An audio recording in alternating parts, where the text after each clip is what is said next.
Hello and welcome back to the Movie Arc, brought to you by the Arc of E Network. My name is Noah, and once again I am joined by special guest, Mr. Sunshine Mayfield. Say hello. Hello. Yes, and we are back to for part 2 of our top 20. I believe it's part 2. Part 2, yes. Part 2. We can go with that, whatever. But yeah, so but a glimpse behind the scenes. Of course, we are recording these in advance. And we also split these up, so I'm interested to see if, maybe all of a sudden a movie that came out in the last, 2 weeks pops up on your top 10 all of a sudden, or if something got reshuffled. We'll see what happens. But hopefully you joined us for the previous episode. If you're jumping in here, I don't really know why you did that, but nevertheless, we will recap. Just go back to the other episode. Yeah, go back. It was fantastic. I mean, you missed a great one.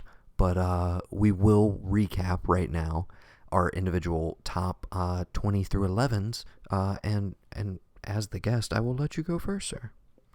Just number run 20. Straight through them. Yeah, 20 from 2010, Animal Kingdom. 19, Spider-Man Into the Spider-Verse from 2018. Number 18, Hereditary. Number 17, Beast of the Southern Wild. Number 16, Call Me By Your Name. 15, The Shape of Water. 14, Midsommar.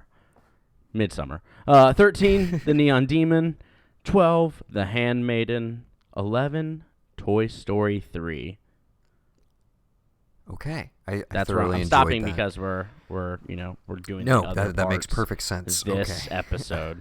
Yeah, and I'm remembering now because I haven't listened back to that episode yet, part 1, that we didn't have a ton of crossover. Here we go. My top 20 through 11. At 20, Inherent Vice. 19, Only God Forgives. At 18, Into the Spider-Verse. That was crossover, excuse me. Number 17, I had Tree of Life. Number 16, OJ Made in America. At the 15 slot, I had Green Room. Her was 14. 13 was Under the Skin. 12, The Handmaiden. A little bit more crossover there.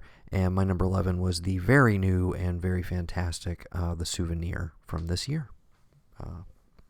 Yeah. Which I still haven't watched. Fair enough. I don't know if anybody that I'm I've sorry. recommended this movie to has actually watched it, and I mean, I don't blame you, but it's still my favorite. I saw something recently that jumped up pretty close to it, but did not eclipse it. So, yeah.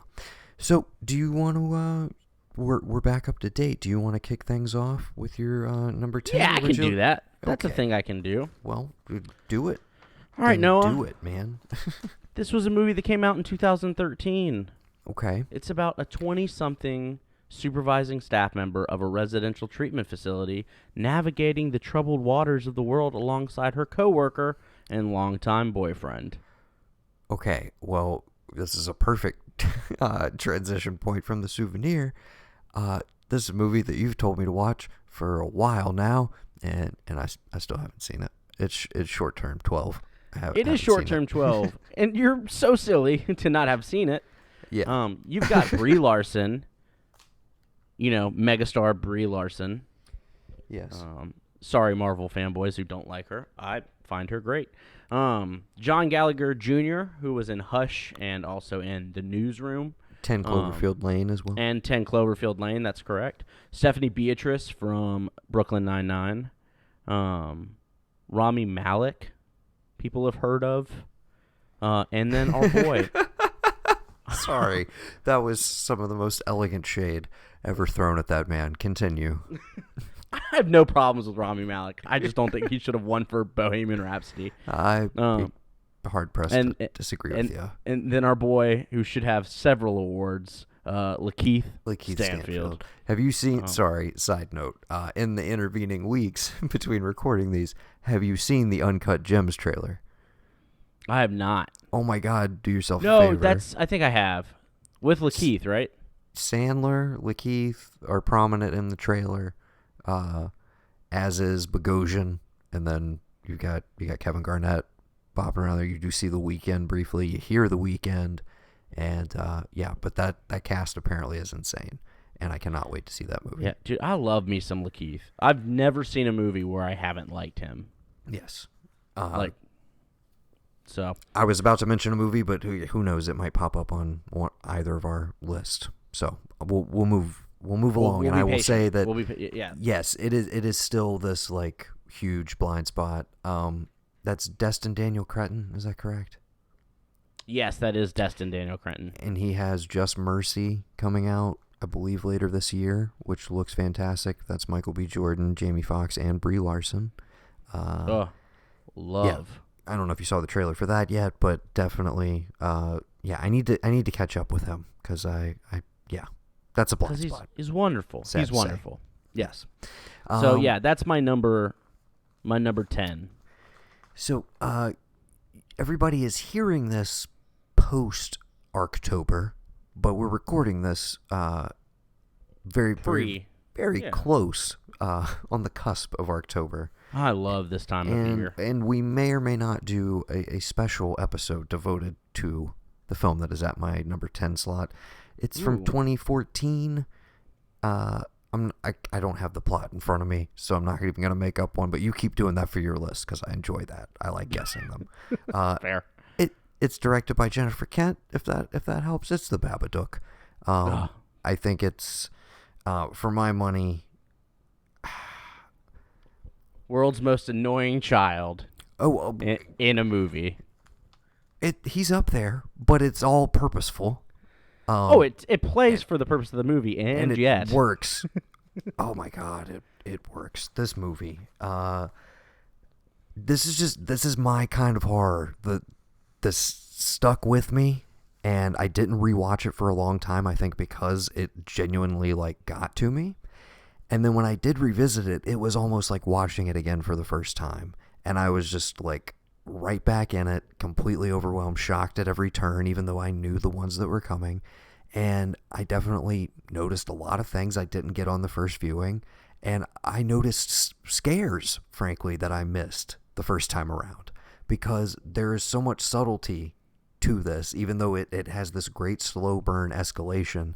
By the time you get to the last 15, 20 minutes of this movie, it is just it's some of the most intense, gripping, just you feel boxed in by it, it's you're firmly in its grasp. Terrifying. And yes, but the build up to it and the real world stakes and how they become more and more fantastical as they become more isolated as a unit and more locked in this house.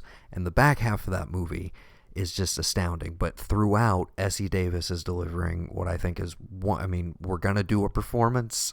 She's gonna be top on 20 performances. Spoiler alert: she is definitely on my list. I think this is one of the best screen performances in cinema history, overall. But if we're definitely talking last decade, it's up near the top.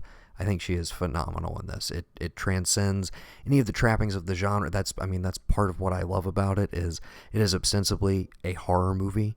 That's how it was sold, and I think that's why some people, when they got into it, were not really prepared for what they got.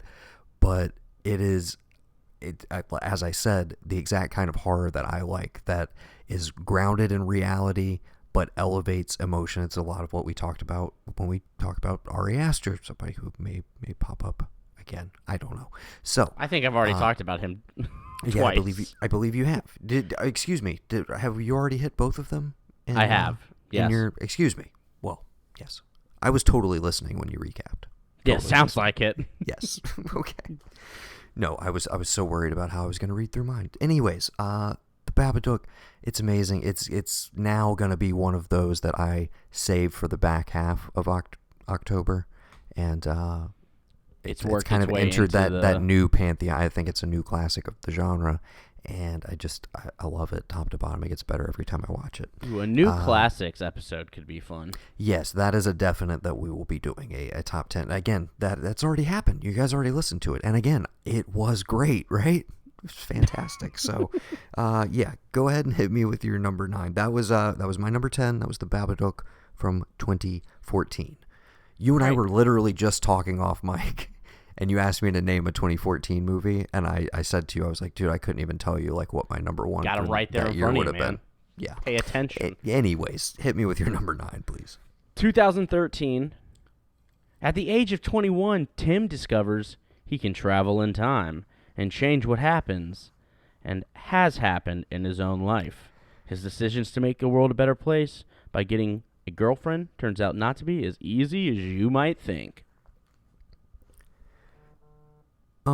Alex, are you talking about time? I am talking about time. Is that how you say it? Yeah, about time. It's about time. It's about time.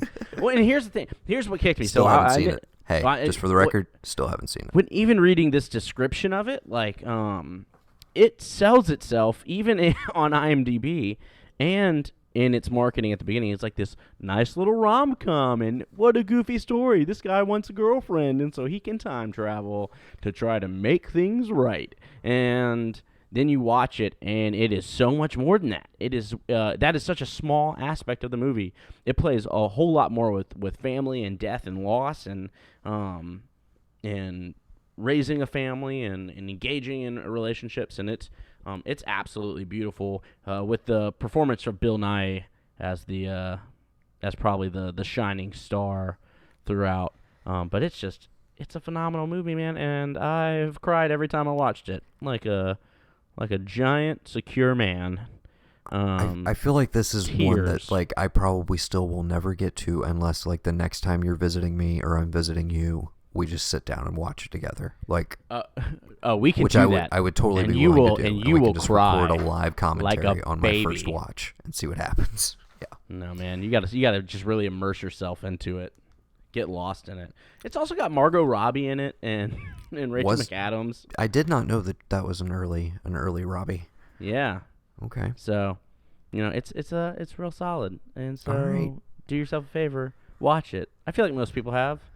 A lot of people have watched it. I feel like most people have. Maybe not most people, but it's got 271,000 ratings on IMDb, which is That's a on lot of IMDb people. terms as people have. Yeah, seen if we're aggregating, people have watched for sure. it. People besides you have People watched it. have seen it. That is a fact. Okay. So my number 9, About Time. It's that's one of those ones that definitely falls into like favorite. Might not be the best, but it's definitely a favorite, and it found a little spot in my heart. Nice.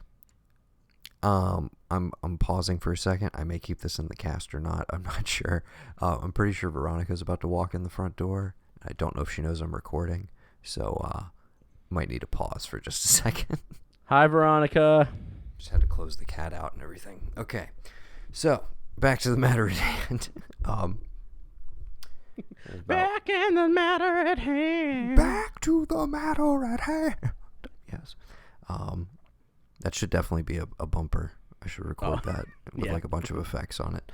Absolutely. Okay, so noting the time, it's about 14 minutes in is where we come back into the conversation. So I just need to chop I'm at, like I'm at like first minute. 1450. I'm at 1450 as well. Yeah. Yeah, we're on it. I'm saying we're for where I fine. need to cut it. Yeah, no, I think we're running solid. Anyways, okay. Oh no, you're gonna hear my recording. You're gonna want to listen to everything that I said while you were gone. Oh no, we'll see. It'll sync up, right? Anyways, okay. Back to the list. At the number 9 slot for me, it's another 2014 movie. See, you just gotta pay attention, Noah. Yeah. Yeah. You want to take a guess on this one? It is. It's from an auteur. Some would argue that it's his best.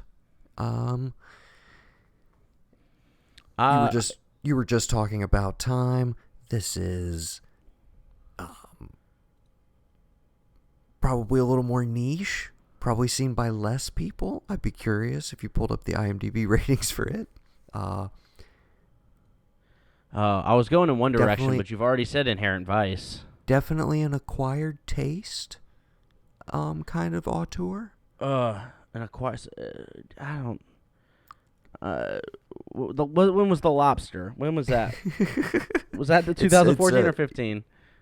We'll get to that later. Yeah, It's I the Grand feel like you're. I'm talking about I was so the close. Grand Budapest Hotel. I was so close. Yes, from 2014, directed by Damn. Mr. Wes Anderson. I feel like he's not that acquired of a taste. I feel like people he's pretty like people like him. Well, I say that in as much as I think it's like if you like him, you're on board and pretty much in the bag for every movie that he makes because all of his movies kind of hit these core tenets. You maybe like some more than others, but you pretty much like everything across the board. Whereas if you're not really a fan of him, there's not much room, especially these days, for like crossover appeal, I feel like. you're not all of a sudden just going to walk into Isle of Dogs because you saw a trailer for it and you have no awareness of Wes Anderson or like, yeah. I think the kicker for me is out of this decade, I guess the Grand Budapest Hotel had the most critical acclaim. 100%. But I think the most, not my the favorite. most Oscar nominations, but I think it had a handful. I need to look back at those Oscars. But he did fine. Ray Fiennes, his first outing as a Wes Anderson an actor. Yes, ever. His first performance ever, of course, as we all remember. Yes. As it were. Instantly just like fits into this world. It's the kind of casting that he does every once in a while where initially you're like, oh, okay, now this person's going to be, doing the Wes Anderson affect, etc., behaving the way that his characters always kind of do, the particular tone. And how are they going to be able to quit them? Oh my gosh. Group text with the family. My phone is just buzzing off the charts. I'm sure that's those Blanchards are just... Oh my God. I'm trying to talk about Ray Fiennes, guys. Jesus. In his debut performance. I want to keep that going. Yes, that's the bit. Anytime we talk about Ray Fiennes, whatever movie it is, it's his first movie that he's ever done. Okay. So you also got Tony Revolori. You've got a few, regulars. You got Ed Norton sneaking in there. Brody, who he's worked with several times at this point. I think it's the second Keitel outing. Goldblum's in here. Willem Dafoe's in here. Everybody you love. Everybody you love. Jude Law. Tilda's in here. Good old Tilda. Tom Wilkinson. I love that she's part of the, yes. And the structure of it, it's this like kind of Russian doll type storytelling where we're like flashbacks within flashbacks within flashbacks, stories within stories, etc. And you get lost in it, but in a good way. And I think his movies often have like a somber tone to them overall. They're dark comedies, I guess, if you're going to lump them in with any broad genre. Sure. Yeah. But there's always an element of melancholy to pretty much every single movie he's ever made. Pretty sure it's pronounced melancholy. Melancholia? Yes. Is that going to be on your list? Fuck no. Starring the great Kirsten Dunst. I've seen so many Directed commercials by for the Lars How to Become a God in Central Van Florida. Trier? What? I've seen so many commercials for How to Become a God in Central Florida. That literally just came up on our Ali episode, I believe, of Manhunters. I haven't Shout seen out it. to that. Yeah. Yeah, I haven't seen it either, but I do plan on watching it because who doesn't like Kirsten Dunst? we love Kirsten Dunst in this household. Yeah. It's actually one of my girlfriend and I's shared favorite actresses, like independently, and then we both realized, like, hey, wait, you love everything she's ever done? Yeah, okay. Well, let's watch all the stuff we haven't seen. Yeah. So, Interview with a Vampire. I try. Manji. Okay. I almost want to give out her social media, but I actually don't want people to do this. If anybody who listens to this actually would do it. But I've been trying to convince her to record a Kirsten Dunst filmography podcast with me as our inaugural podcast together as a couple. And yeah, who can't forget her in that wonderful 2003 classic of Cana the Prophecy? Of course, where she lended her fantastic voice talents, as she did in Kiki's Delivery Service as well. That's right. She was Kiki. Oh, makes in sense. The American dub. All right, let's pivot. Don't know how we got there. Let's Grand Budapest pivot back. Hotel. I think what I was getting at is all of his movies have an element of melancholy, but this is the one that just it has such a motor to it, and it's just kind of just gliding effortlessly for so much of the movie that when the reality of like the darker side of the story comes in, it really does kind of hit you like a ton of bricks out of nowhere. And it's very matter of fact, and I'm talking in generalities, but it's probably the most emotionally affected I've ever been by any of his movies. And I count myself as basically a super fan. But this one hit me on another level. Great theatrical experience. Love all the performances, but Fiennes is the reason to see this movie, even if you're on the fence about Wes Anderson and his aesthetic. Like, I feel like that performance can carry you through all of this movie. And I think it's fantastic. Here's my question with it. Ready? Yeah. Why isn't it pronounced Ralph? It's spelled Ralph. How is it not Ralph Says it how he wants Fiennes? to say it, man. I don't know. No, It's one of the seen, great questions. I've seen Grand of the Budapest 20th once. century, 21st century. I've seen Grand Budapest once. I gave it a 7. So I might be wrong. Maybe it deserves the rewatch, but I think you should go back to that one. I know you're not as much of a well, Moonrise was definitely a bit Moonrise my favorite. would be your go-to. My decade of for Wes Anderson, for good old Wessie. It was it was definitely in consideration, but when I looked at his output from this decade, that's the one I had to go with because it's definitely it feels like a separate phase of his career that he's kind of moved into, basically post Tenenbaums, essentially. Yeah, Fantastic Mr. Fox probably would have made my 2000s top 20 potentially. Life Aquatic. We could go on, but yeah, that's the one that snuck up here. That's my number 9. It's Grand Budapest Hotel from 2014 from Mr. Wes Anderson. Fair enough. Okay, your number 8, sir. All right, it's gonna be tough for you. All right, 2010, very vague premise. Let me see if you can get it. A Harvard student creates a social network site that would become known as Facebook. So, do you have a guess? The Facebook movie. Yes, that's right. You don't get to 500 million friends without making a few enemies. Dude, I it's love hard it's hard to even jokingly talk shit about that movie because I'm like, you can't. The second man. you brought it up, I was just like, oh, The Social Network's so fucking good. It is an honorable mention for me. Which is I'll fair. go ahead and say that up front. And I think for me, there was just Aaron Sorkin, man. Everything he writes is just wonderful. I think David it might Fincher, hands down be my favorite Sorkin screenplay. Yeah, period. It's definitely up there for sure. Definitely not my favorite Fincher movie by any means. Well, there's so many good ones. I think. Well, yeah, that's the other thing is like Zodiac is which probably flavor of ice cream do you like the best? Yeah, do you Zodiac is my favorite. Yes, Gone Girl's pretty solid. Not on my top 20. Oh my god, I rewatched Gone Girl recently. Why would you do that? It's terrifying. I can because I was. Eraserhead, Gone Girl. Those are why did I watch it? Basically for consideration for this list is why I rewatched it. I need to see if it cracked the top. But 20. he is so talented. Anyways, but we're not talking about that. But Jesse Eisenberg, perfect. Andrew Garfield, probably the best he's been. My boy JT. Yeah, if we can slow down for a second, I think 100% the best Garfield has ever been. An actor who is sometimes hit or miss for me.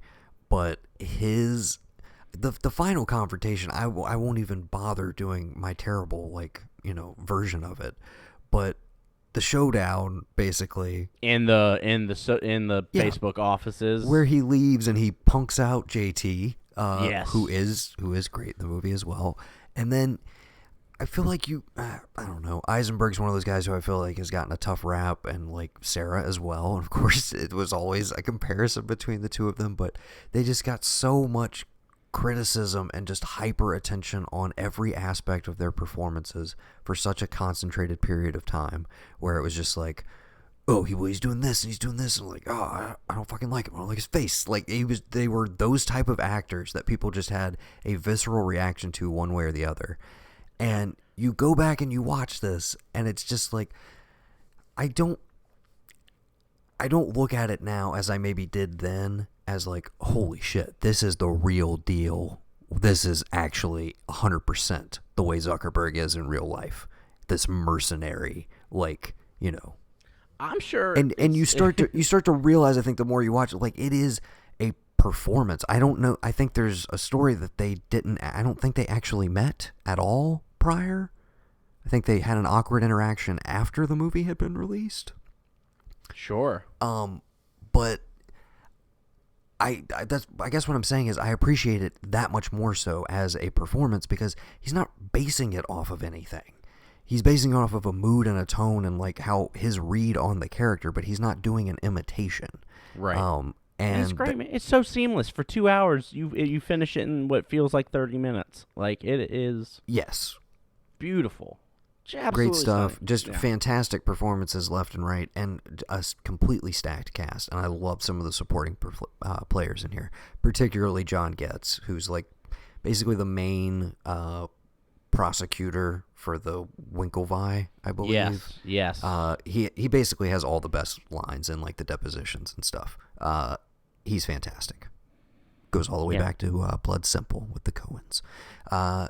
Fantastic pick again for me. Honorable mention, but it was right on the cusp. Like it just as easily, if we made this list like another week, it might have been in my top 10. Who knows? But yeah. Fair enough. Let's move on, shall we? We might have some crossover, so if you want to table this one, we can totally do that. This is from 2017, and I will go ahead and spoil the fact that it is the last horror film on my list, which would arguably make it the best horror film of the decade. If that let's helps you wait. Identify let's it. wait. Yeah, we can maybe pause on that one. Let's wait on it. Okay. I think I know where you're headed. So the question is, do we kick it back up to you for your 7, or do I go ahead and name my 7?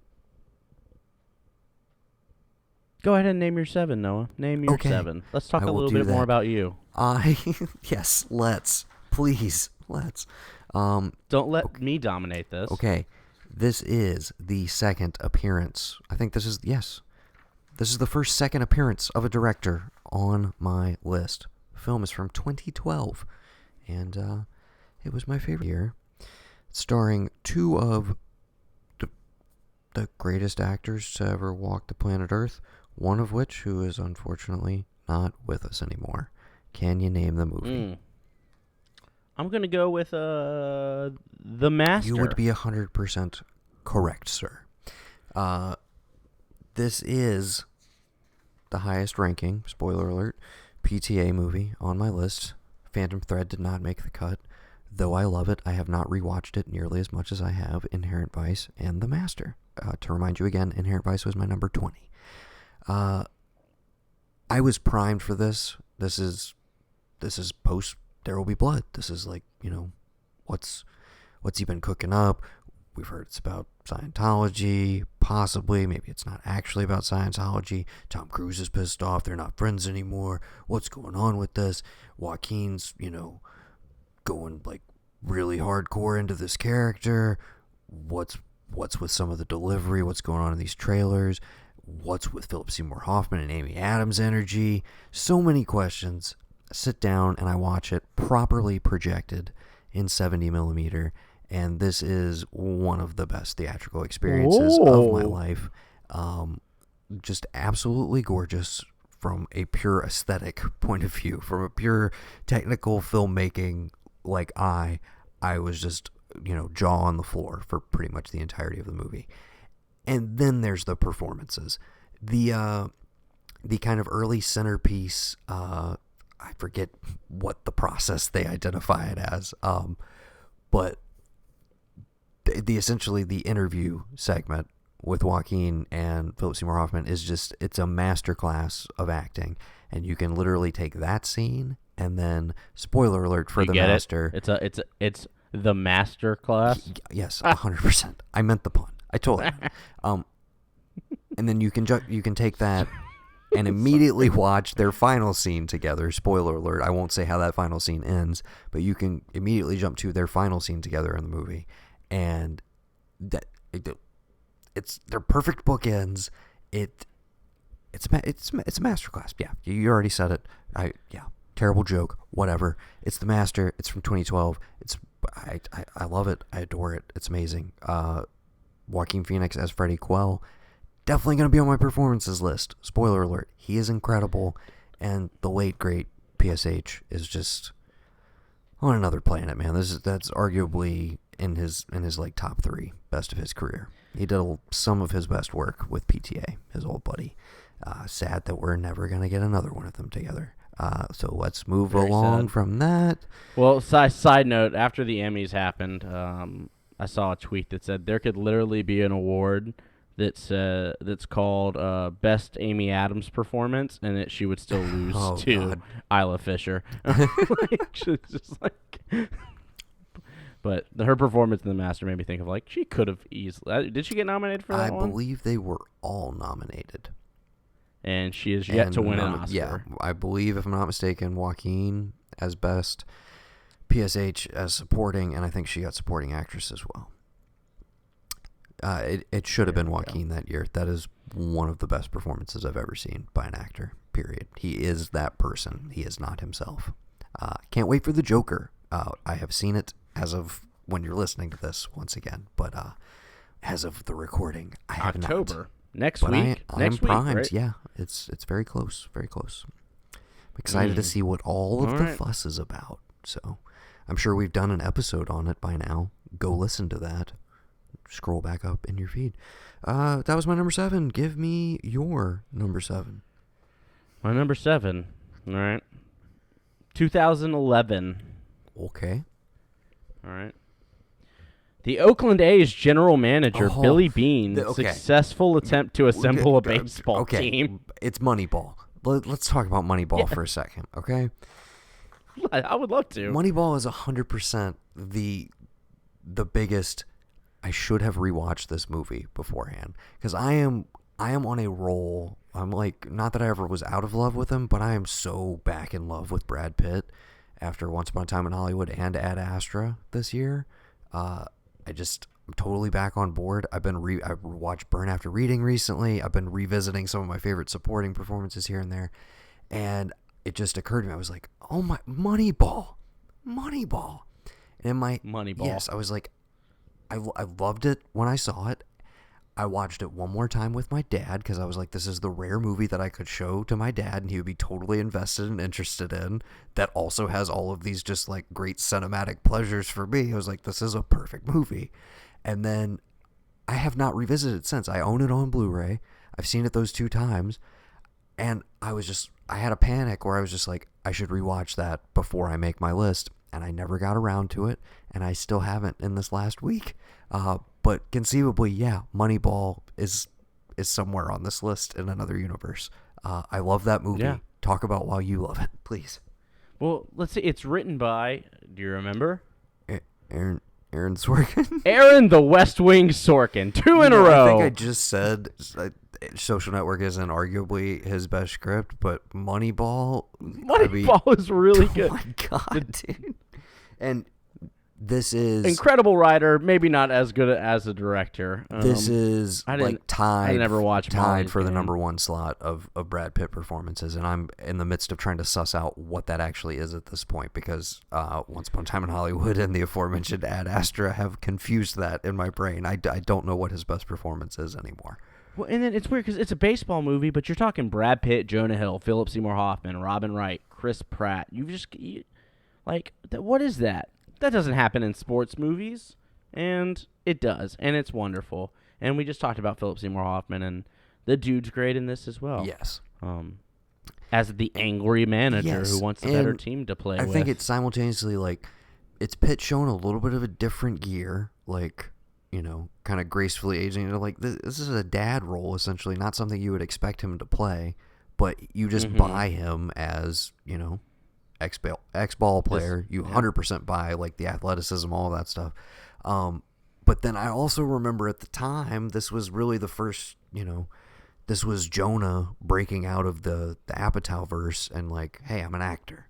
I'm a legit actor. Look at me. Yes. I can do things. And he really popped for a lot of people, and in a way that it was like, we were already aware of this. We were like in love with him from the second we walked out of Superbad. Excuse me. We were in love with him from the second we saw the Superbad trailer before Hot Fuzz at our local multiplex. That's how like in love we were with that performance and that movie before we even saw it. So yeah, we were already on the Jonah Hill train. It was nice to all of a sudden see everybody else taking him a little more seriously. And this paves the way for like stuff like Wolf of Wall Street, which again, when you look back at it, is like, that is just a balls to the wall 3-hour comedy. And like nobody, you know, it has the trappings of it's a Scorsese drama about like economics and business, you know, all of this stuff. But it's a fucking 3-hour dark comedy.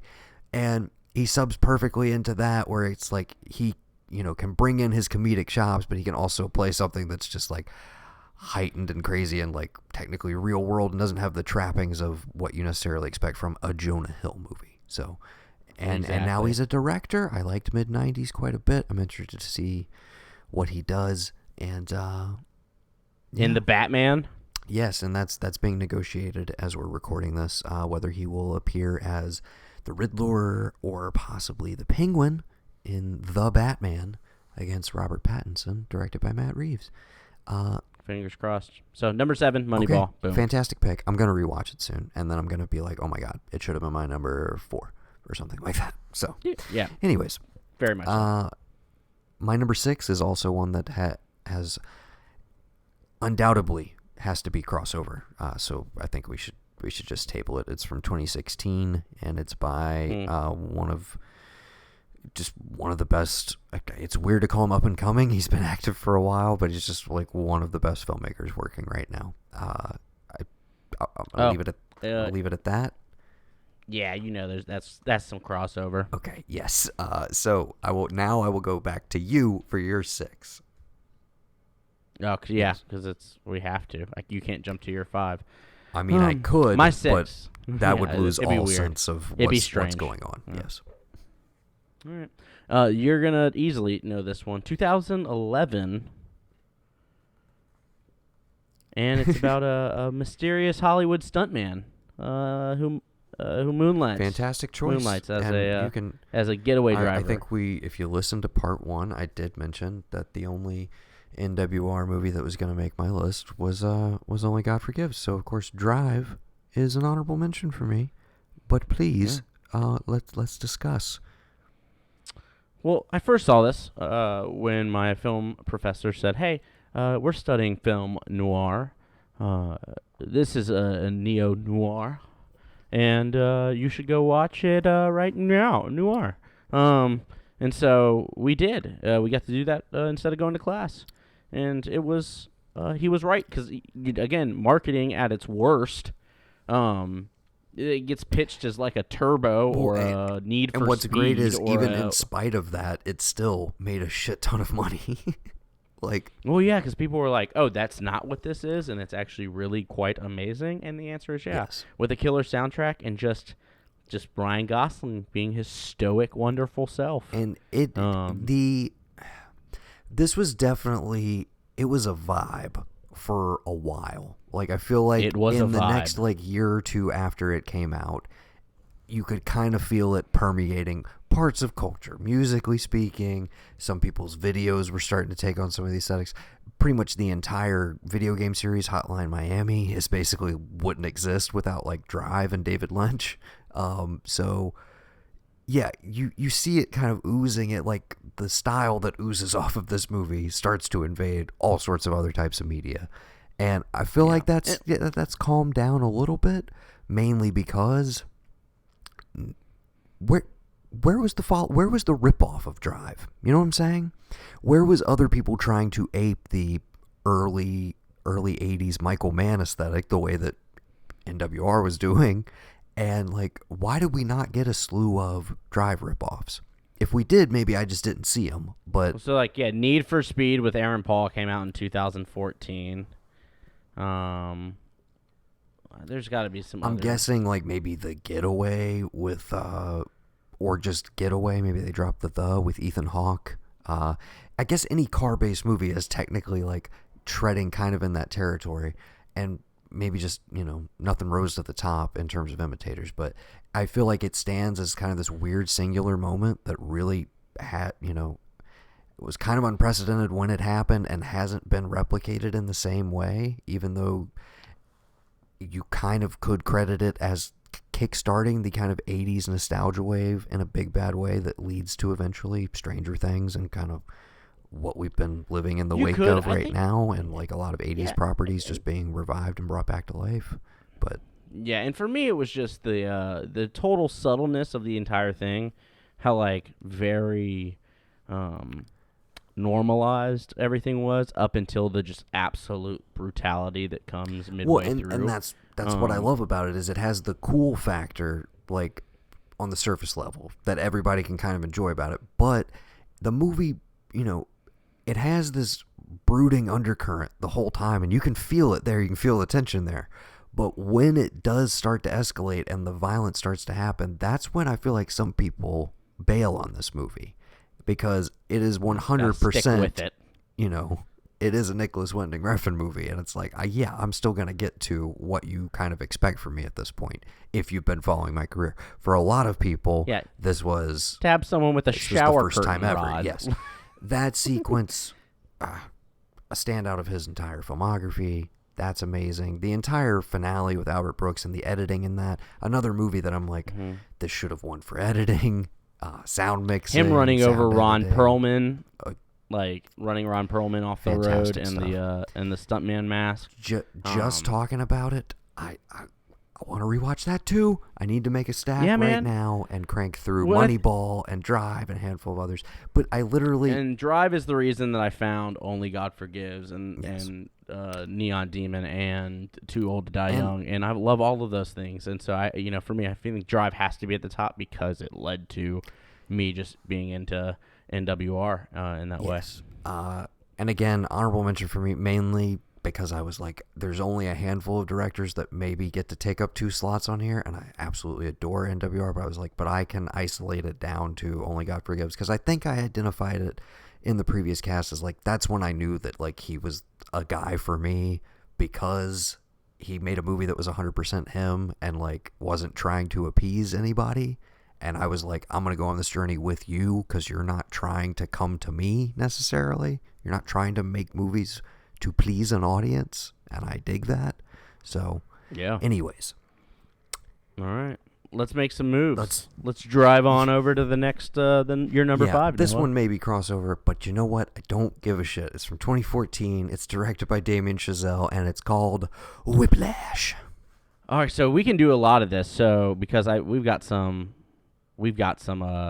crossovers that are hitting right at where we're at. Perfect. So before we get to your number 5 for Whiplash, let's talk about my number 5 because you've already talked about it as I think your number 7. I think you're referring to my number 8, which is from Mr. Jordan Yes, correct. Peele, Jordan Peele. and it's called Get Out. Yes. And it's from 2017. Yes, Get Out's my number 5. Yeah. Yes, honestly, there was versions of this list where it was in the number 2 slot. There were versions of this list where it was in the number 19 slot. Like, it shifted around a little bit. But it's the best horror movie of the last decade, I think, inarguably. Just Yeah, it's really good. It's what really an good. experience in the theater. Each of the 3 times that I saw it in theaters, they were all great experiences. As I showed it to more and more people, it was great. And You know what else it has? My boy what I was Lakeith. gonna say, it has Lakeith Stanfield. It has Daniel Kaluuya delivering one of the best performances I've ever seen in any movie, but of the horror genre, it's instantly iconic in the way that Essie Davis in Babadook is. The arrival. Catherine Keener, Bradley Whitford, All of the supporting cast, oh. insanely talented, and it's just immediately Our boy announces. from Barry. it What's his name? Sorry, Stephen Root. Stephen Root. Yeah, I guess he is our boy from Barry now. I guess right. he's not Milton anymore. For several decades, for the last 2 decades, he was. Well, was he's Milton. hanging out in an office. Yeah. Okay. I mean, I Yeah, don't know Get Out really was my what we number- can say about it that we haven't already said on many other I mean, podcasts. 420,000 people have rated it on IMDb. You've seen it. Yes. You've seen the movie. If If you are listening to this movie podcast, you have already seen the movie Get Out. I'm not mistaken, you have mentioned a Guillermo del Toro film, correct? I Shape have. of Water was on your list. It This was. is higher, and I think we can agree, and we did agree at the time, that while we understand why Shape of Water won, and I'm not hating on it, you look back even like 6 months later, and it's like, Get Out should have won that Oscar. Like, why? It is a movie that we said at the time, and I feel like is still 100% relevant, interesting, still worth watching to find more and more stuff in, and we're gonna be talking about it continuously, like for decades. You will see this movie will hit Shining level horror iconity. I don't know Yes, if that's and a then word, you'll but- also start to have the people that are like, no, but really, us is the one, guys. Like, you're crazy. Get Out's Child's Play. Us is where it's at. You're going to start to have that debate. And I feel like the same thing's happening right now with Ari Aster. Like, these guys who come out of the gate where you're just like, you are, like, what are you doing to the genre? Can we just start talking about horror movies as what they are, is just incredible films? Yeah. Like, there are so many shitty comedies. There are so many shitty dramas. But horror gets a bad rap because, there's so many bad versions of them. Well, that's every genre. Yeah, it really is every genre. And it's like, hey, the reason there's so many bad ones is because there's so many of them being made in the first place because people fucking love the horror genre. And it is one of the easiest things to get made in the first place because everybody likes being scared. Get Out is phenomenal. Can't wait to rewatch it in October. That is definitely on the new classics list. Spoiler alert, it's probably number 1 5. with a fucking bullet. Yeah. So, yeah. My number 5, your number 8. That is correct, sir. And then you were about to announce for your number 5, which is, I believe, my number 4. Is it directed by Barry Jenkins? No, that one's my number 2. Okay, then maybe we should put a further pause on it. You want to talk about Whiplash now? But... yeah, that would be the one we're talking about now. Oh, we're talking about... Whiplash. Excuse me. Sorry. Whiplash. Yes. Another movie that's kind of inseparable from its theatrical experience, unless when I rewatch it, I watch it with headphones because the sound design is... you just want to be immersed in it. Masterful. The pace of the editing, the level of intensity in these dialogue scenes... An absolutely iconic performance from J.K. Simmons. Deservedly won the Oscar. And again, Miles Teller, another guy who I was aware of, I was on board with, and then I'm sitting in the theater, I'm like, this is the definition of a star-making performance. People vaguely familiar with him. They'd seen him in like Project X, a few other like quote-unquote high school movies. But one of the things I love about this is it is this transitional, like he's essentially a college-age kid. He's in New York. It has all the kind of trappings of romanticism of, coming-of-age story, kid in the city, blah, blah, blah. But the second this mentor figure, and you realize like what the dynamic and what the movie's really going to start to explore, takes hold of it, it just has this propulsion and this energy that does not let up until the final note of the final performance. And in particular, that last like 20-minute live performance, competition scene is some of the best filmmaking I've ever seen. It instantly, I was like, this movie, man. Like, oh my God. So yeah, and you sir, you're a drummer. So talk to me about your experience with it. Oh yeah, I immediately after seeing it texted our Facebook messaged or whatever my old band director, and I was like, just like the old days, am I right? He was like, I don't think I ever threw a cymbal at you, even though I wanted to. And or I was a like, chair. Fair response. Fair response. Yeah. Yeah, dude, J.K. Simmons is phenomenal in this role, and it's just you can't tear your eyes away. And I'm wondering where that same intensity. So I never saw First Man. I might watch it at some point. Who knows? I'm gonna watch it. I did. This has come up. I did see La La Land. I like La La Land. I like it a good bit, and it doesn't have the intensity or the emotional impact that I think Whiplash. I'm on the floor for Whiplash. Yes. And the commentary that comes after it from the ending. I think a lot of people left that movie with just a lot of different like. Yeah, there's a lot. Yeah, there's a lot of different takes on it, and that's one of the things I've loved about it as well. Is like I'm not gonna call out my mom, but I remember my mom had a very different reaction to the ending and the kind of overall thesis of the movie than I did, and I didn't necessarily sit there and argue with her because I was like, it really is in how you see these characters. It's not, the movie does not come down one way or the other on whether this is good, bad, needed, abusive. Like it's all tangled up, and it's kind of left to you to figure it out and just kind of, how do you feel about it? And I feel like a lot of that was kind of missing from La La Land. And I also talked about my issues with the relationship in that movie and how like I love their performances individually. I don't necessarily buy them as like these great lovers and this great romance that's so tragic that you that they lose it at the end. So that montage, although it's incredibly great technical filmmaking and great to watch, was kind of emotionally hollow for me, because I was like, I'm not that sad that these two don't end up together. I didn't have that level of investment. Correct. You go back to Whiplash as well. Any other movie, the girlfriend shows up in that final scene in the performance. Like she showed up and she decided to come back and watch him play this thing. That doesn't happen in Whiplash.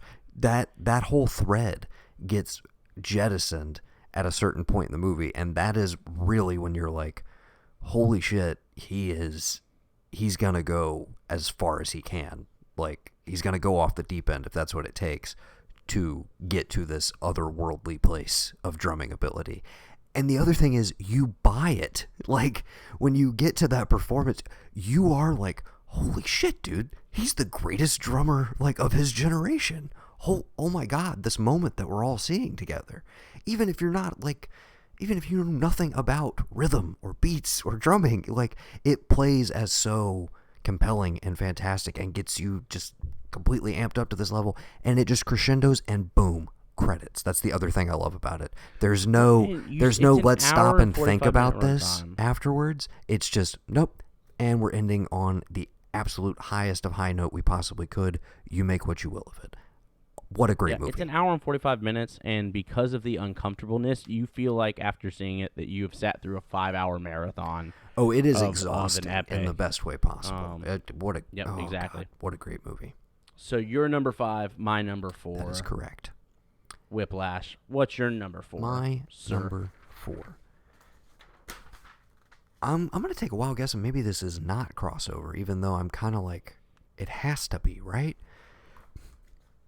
It's from 2015. Probably not at this point. We already know that we got one more crossover, and I've only got 2 more answers left. That's true. So. It's from 2015, and it's the best action movie of the decade, and it's one of the best action movies ever made.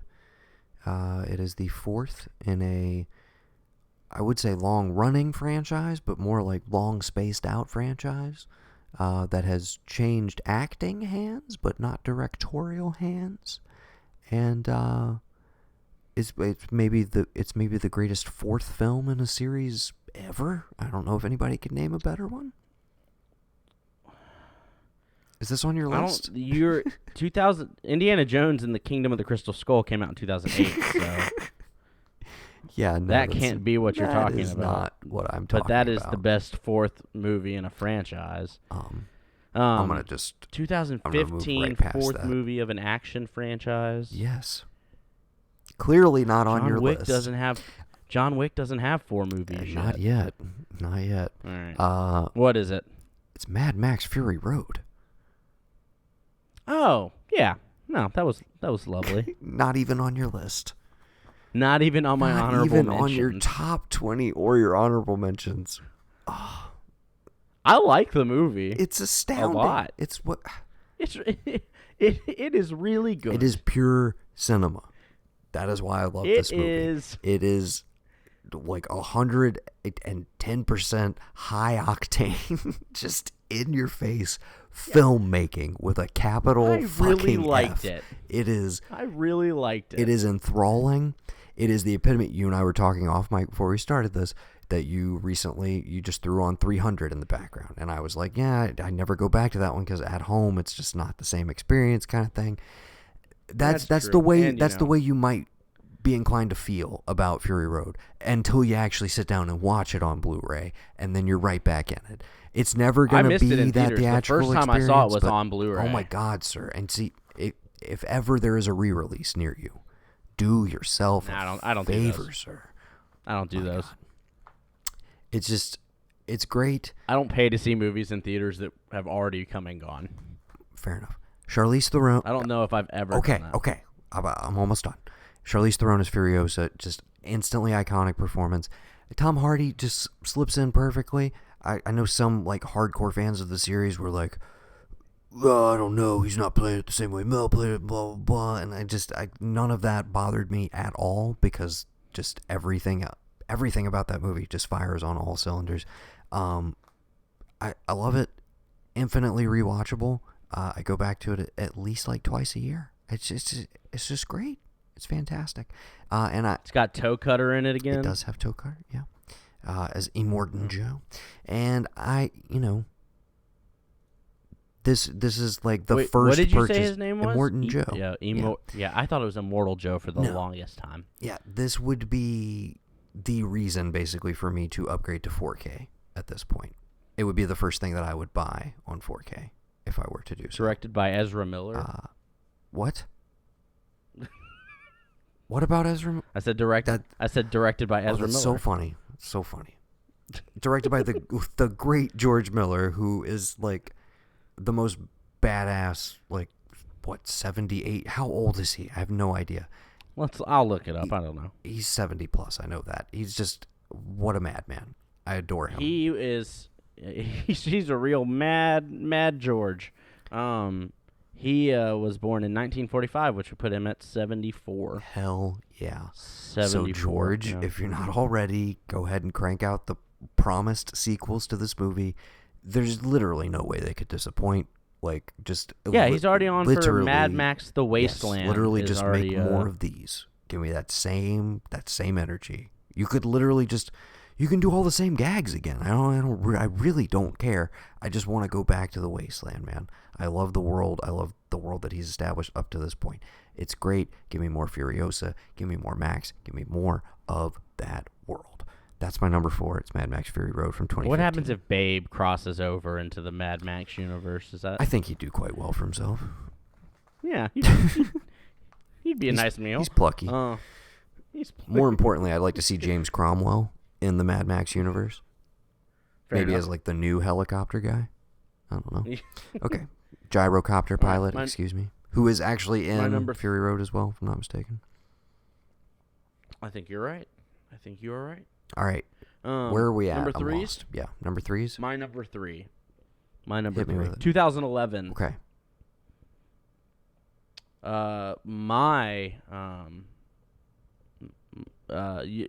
Five friends go for a break at a remote cabin in the woods, where they get more than they bargained for, discovering the truth behind the cabin in the woods.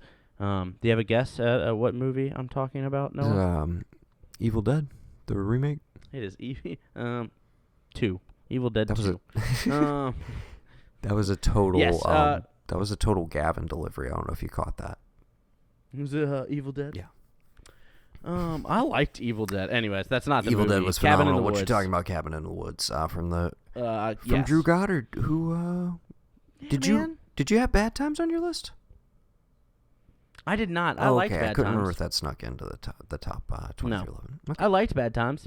Had no problem with Bad Times. I really enjoyed Bad Times. Cabin in the Woods, especially for a movie that was long delayed, long talked about online, and sat on a shelf for a little while, for it to finally come out and have the impact that it did, kind of unprecedented, I feel like. Normally, I remember when stuff that's been shelved for like 2 to 3 years finally comes out, it's because they're just like, we got to make something off of this. And this, I mean, oh my God. It's one of the most satisfying like genre benders of recent memory. But yeah, go for it. I remember people being like, really? That's a good movie? And I'm like, trust me, you'll enjoy it. It's witty as hell. Well, because I think very smartly, well done. If you like Joss Whedon, like prior to leading up to this, I was watching Buffy, so like corny creatures and things, like right up my alley. But then it was just witty as hell and has a really kick-ass ending and a nice little cameo at the end. And it's got our boy from Get Out, Bradley Whitford. It's also got Richard Jenkins. I would want Richard Jenkins from The Shape of Water. They're both the two of them need a prequel together with just the two of them, like. Yeah, just them getting hired into those roles and like running that program for 15 years. 100%. But yeah, my number 3, Cabin in the Woods. Absolutely love Fantastic choice. Honorable mention for me. So I guess that's the horror movie of the decade for you? That is my horror movie of the decade. Or at least the horror comedy of the decade, for sure. Even though with Get Out's pretty up there. goddamn funny, but also even as Midsummer's terrifying on as my it list is. too, man. There's Midsommar and Hereditary, both on my list as well. I mean, It's been a good decade. There are for horror movies, I man. think that is definitely a narrative through both of our lists, for sure. Okay, my number 3 segues quite nicely from Fury Road. It's from 2011. It's a little indie movie. You can probably guess it. I'm going to go with Bellflower. Yes, and I will spare everybody. We have talked, I feel, ad nauseum about Bellflower over the course of many podcasts on the movie arc, and still eagerly anticipate Chuck Hank and the San Diego Twins, the follow-up from Coat Wolf Productions. And I also anticipate Canary, which is the follow-up to Bellflower from director, writer, lead star, mechanic, engineer, sometimes cinematographer, etc., Evan Glodell, the kind of central mastermind who is part of a collective known as Coat Wolf Films, who made Bellflower. This was their first kind of debut feature. Just a bunch of people who have been trying to make it in the industry for a while, finally deciding hey, we're going to make something for ourselves. We're going to all kind of pull together our different resources, and we're going to get something made. And it made a pretty decent splash on the festival circuit. I don't feel like it kind of lit the world on fire. It's more of a word-of-mouth movie even to this day. I think partly because there still has yet to be a follow-up. And, again, this came out in 2011. So it's hard to be able to point to, hey, they have this new thing. Everybody should go back and check out, well, this is where it actually started. You can't really do that with them yet because nothing else has happened. So I've sung the movie's praises many a time. The lead characters are obsessed with specifically the Road Warrior, but kind of the Mad Max universe. That's why I mentioned the correlation. And while it has elements of a lot of different movies, it is very uniquely its own thing. It has a fantastically unique look to it, and you could, in retrospect, it's essentially a mumblecore, apocalyptic epic, but I didn't know that at the time because I really didn't know mumblecore as a genre. I guess it was kind of burgeoning. So, call it whatever you want. I just call it one of my favorite films of the decade. It's one of the most unique things I've seen, and just as I walked out of the theater, which I saw it with 3 other people in the tiny little indie theater in Columbia, South Carolina, and it was a midnight screening, and it completely blew my mind. I think it's still streaming free on Amazon Prime and or possibly Netflix right now. So if you've never seen it, I suggest just kind of going in blind, or maybe watch the trailer because it's a pretty fantastic trailer. That's my number 3. It's Bellflower. I said I wasn't going to talk about it, and then I talked about it a lot. So I'm sorry. That's okay. Side note: as I'm going through IMDb, you know how they throw up those little clickbait articles. Yes. They one of the clickbait articles as I'm cruising for my movies says the boy from Mrs. Doubtfire is nearly 40 and an absolute hunk. It's Matthew fucking Lawrence. You can't just call him the boy. The boy from you're talking about the boy from I don't know the famed Lawrence brothers. Whoever wrote that article. I hate that person. Forget Superhuman Samurai Cyber Squad. Yeah, Brotherly Love, the show from 95. You just took me back. Brotherly Love, where they live in Philadelphia and work in a mechanic shop.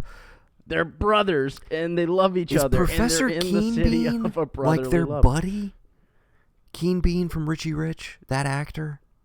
Michael something? From that, I don't know about that show, but you're also talking about a dude who was on Boy Meets World for literally 5 years. Yes. The boy from Mrs. Doubtfire. We're talking about Jack, okay? If we're talking about anybody, we're talking about Jack, the long-lost half-brother of Sean Hunter, okay? He was also in The Hot Chick. How dare you? Never forget. Dude, who would have thought that Matthew Lawrence would get a mention on our best movies of the decade list? Yeah, just a little side note. Hope you're listening, Matt. Let's go back. Hope you're listening. Let's go. Shout out to you. Hope things are well. Yes. Okay. My number 2, we already said it. Your number 6, I think. 7, whatever it might be. It was my number 6. Just six, sing its praises. Oh I think we can both it's agree so this is probably the best movie of the decade. It's for sure. I don't know that. Yeah, I think everything absolutely. else kind of, eclipses it as a favorite of mine because it's not a fun movie. It is a heavy movie. It puts you through the ringer, but holy shit, is it worth it? And I do enjoy going back to it because there are moments of like sheer joy in this movie, but there are some really low lows at the same time. What an amazing experience, dude. Just literally like empathy incarnate in a movie. This is exactly what I want from certain kind of cinema. Yeah, it's the movie that makes you mad when you read the user reviews on like IMDb as you kind of go down and someone's like, "Oh, waste of time. 1 out of 10." And this is where I'll get on my soapbox of no movie that looks like Moonlight, even if you hate the story, even if it is just a moving pictures with no Yeah, words even if there was no script for an and it hour and was just 45 silent. minutes. Like, yeah, it is just from sheer look alone is hits a 7 out of 10. Get the fuck out of here. And then put on top of it like some of the best Mahershala Ali, total discovery for me, and I think most of the world in this movie. Absolutely mind blowing. Oh god, Naomi Harris, who I'd always been a huge fan of. I still kind of feel like maybe she got gypped on her Oscar this year. Maybe that should have happened. Hard to give it to any of the different versions of Chiron, just because it's like, which one do you pick? They're all incredible in their own individual ways. Dude, oh man, it's another movie that you're like, do I sit through that again? Do I? Because I've seen it 2 or 3 times at this point, and then you're still at a moment where you're like, all right, do I? It looks so good, and it's such a good movie, but do I want to put myself through that again? Oh man, it's amazing. Beautiful movie. So yes. good. My number 2. Yes, my number 2 is from the Coen brothers. It's from 2013, and it's called Inside Llewyn Davis. I'm gonna be brief. We will just barrel towards wrapping this up because I'm getting texts from the girlfriend like, "Hey, you guys done? Are you done talking about movies?" So, okay. Another data point, and is the Noah a good boyfriend? I adore checklist conversation. I adore this period of history. When I heard they were making a movie about this time period, this location, like early 60s Greenwich Village, like the Bob Dylan becoming Bob Dylan era, essentially, and about a musician who didn't make it. I was already on board before I even saw a frame of the trailer. And then Oscar Isaacs, who I'd already, coming off of Drive, I was like, who is this guy? I'm seeing him in a few other things here and there. And all of a sudden, that's who they go with as a lead for their next movie. Absolutely blew me away. Still listen to the soundtrack sporadically. It's gorgeous looking, and it is just one of the most hauntingly elegant movies they've ever made. It's probably my number 2 favorite of theirs, next to Serious Man from this period of time. But Serious Man is in the 2000s. It's 2009 if I'm not mistaken. So I really wanted to have that on here, and then realized it wasn't there. And then I was like, oh, but wait, Llewyn Davis, which I absolutely adore. That's my number 2. Also another Justin Timberlake movie. Yes, and an Adam Driver movie, and a John Goodman movie, and an F. Murray Abraham movie, and Carey Mulligan. Thank you very much. I'll take a mulligan on that one, and you can tell me your number 1 movie of the decade. My number 1 movie of the decade comes all the way back from 2010. How about that? Whoa. Yeah, it's about a young boy who must defeat his new girlfriend's 7 evil exes in order to win her heart. I don't know how I didn't I didn't see this coming. It is Scott Pilgrim versus the World. Fantastic choice, sir. Yeah, because it's the best movie of the decade. It is fantastic, and it is also... No one will convince me otherwise. It is also not on my list. It's an honorable mention. I love this movie. I rewatch it all the time, but I just was like... Honestly, I think I bumped it because I knew you'd have it on here, and it didn't occur to me that, like, he's saving it for number 1. But Edgar Wright's your boy. I think he's your favorite living filmmaker. I think that's fair to say, right? I think we've learned today that it's either Edgar Wright, Ari Aster, or Nicholas Winding They're all reference, duking so. it out, yeah, somewhere in the theater for sure. I mean, yeah, just go ahead, go off, tell me what you love about it. I mean, I don't know what you. I mean, the detail Edgar Wright puts in the films, the amount of just sheer, absolute travesty that it didn't get an editing nomination. That it didn't really get any love. And anything. It really didn't. And that's, for me, it is, there's so much love and care that Edgar Wright puts into movies. And the details between, like, the sound effects that you hear, the Foley that's going on, the way that they're shooting things, all the details that are left in the background. It's a watch that rewards every single rewatch. And it has aged incredibly well. And I think... Oh, and yes, it absolutely has. It absolutely just a little ahead of its time, honestly. Like, I think that's why it didn't succeed as well. I think this, I think later. Speed Racer, I think both of them, if they come out just a few years later, we're talking like everybody gets it all of a sudden. They're just a little, not quite there.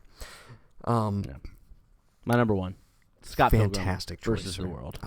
My number one, also a movie that maybe didn't necessarily connect with people, but it certainly made quite an impression on me. I have raved endlessly about this movie ever since it came out. It was like... Oh, whoops. I think I already ruined it. Sorry. No, not at all. I mean, I'm fine with it being mentioned by name, and people probably already know this because I say it all the time. It's The Lobster from 2015, directed by Mr. Yorgos Lanthimos.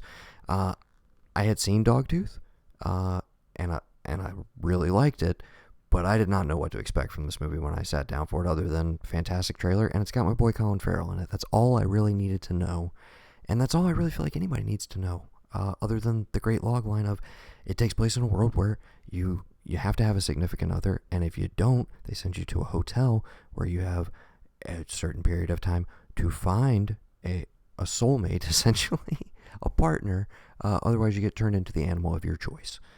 It is absurd, it is surreal, it is terrifying, it's heartbreaking, so good. It's laugh out loud funny, it's dark as hell, it is twisted, it is gorgeous, it is a little bit of everything, and I meet, 5 minutes into it, I'm like, I am in the hands of somebody who has a clear vision, knows exactly what they are trying to accomplish with this, and you are either along for that ride or you are not. He is a completely unique filmmaker and one of my new favorite discoveries of the last handful of years. And for a guy who hasn't been in my list at all three of his movies have been knockouts for me. I don't know why I didn't put any of them on the list. He is instantly of that status of anything that he makes in the future is a day one, when can I get my hands on it kind of thing. He Correct. has a short film. Loved The Favorite. Loved it. Yes, he has a short film currently that is playing festival circuits, and as soon as they announce how you can watch that at home, I will be doing so. That's what he's working on, or what he has already worked on recently, and he's got a new feature coming out. Give that man a 10-episode series. Yeah, he's got a new feature coming out next year, because that's the other thing that kills me is I'm like, this guy is essentially, this is Kubrick with like the extra work ethic, where it's like, how is he cranking out stuff of this caliber this quickly? I don't understand it. He has that mystique around him, but he's not obtuse. He will talk about his thoughts and themes and everything. He doesn't shy away from like talking about the more technical aspects of filmmaking the way that like a Lynch or a Kubrick maybe did, where they want you to bring whatever you're going to bring to it. He has no problem telling you how he feels about his movies, but he just has a very unique vision and outlook on the world in general. I adore this movie. It will be interesting to see if it gets topped by anything that comes out for the rest of this year, because I think there's maybe one or two movies that have the potential to. We'll see what happens. This was a blast. You want to shout out some honorable mentions real quick, and then we will sign off, because you already hit one of them. Green Room was an honorable mention from 2015 for me. It was on your list. Begin Again, the follow-up to Once. Still have not seen. Need to catch that one. 2013, and then Mark Duplass, Safety Not Guaranteed, 2012. Pretty okay. But yeah, those are my honorable mentions. All right, and the only ones that have not been mentioned that I had down here, I Saw the Devil, fantastic Korean horror movie, action movie hybrid. Inception from Chris Nolan. Kind of surprised it didn't sneak on yours, but I know we both kind of, maybe it hasn't aged as well as it played in the year it came out. I think that's probably a little bit of 300 syndrome, right? Like, for sure. And I think that it was so heavy in the pop culture scene of everyone saw Inception. Yeah, absolutely. And it's so good. And I if I never see Inception again, I'll be fine. I'll be fine. Me too. Yeah. The last movie I will mention, just because I feel like he's become another one of my cases, along with like Evan Glodell and Coat Wolf, of I just got to get more people to watch Joel Petreikas movies. Buzzard in particular almost made my list. Absolutely love this movie. Again, I put it on the level of Bellflower. Of those are two of the most unique and out of the gate indie movies where I was just like, these people are bringing something to the table. This does not look like every single other indie movie of the last decade. It doesn't look like an imitation of anything. It is its own thing.